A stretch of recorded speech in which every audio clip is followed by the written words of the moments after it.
येथे अवैध दारूची विक्री जोमाने सुरू, पोलीस प्रशासनाकडून कारवाई करण्याची गरज।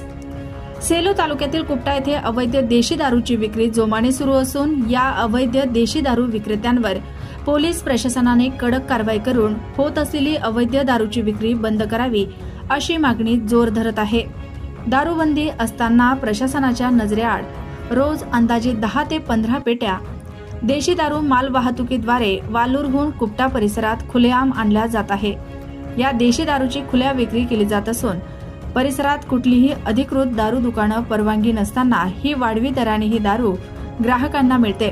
कुपटा परिसरात काही ठिकाणी बार सारखी बसण्याची व्यवस्था करून तेथेच मद्यपान चालते। ग्रामीण भागात देशी दारू सहज मिळत असल्याने दारूच्या आहारी तरुण पिढी वाया जात आहे। अनेक महिलांचे संसार उद्ध्वस्त झाले आहेत, तसेच अनेक व्यक्तींनी या देशी दारूमुळे स्वतःचा जीव सुद्धा गमावला आहे। दारूमुळे गुन्हेगारी देखील वाढली आहे। कुपटा परिसरात होत असलेली अवैध देशी दारूची विक्री पोलीस प्रशासनाने बंद करावी अशी मागणी ग्रामस्थांमधून जोर धरत आहे।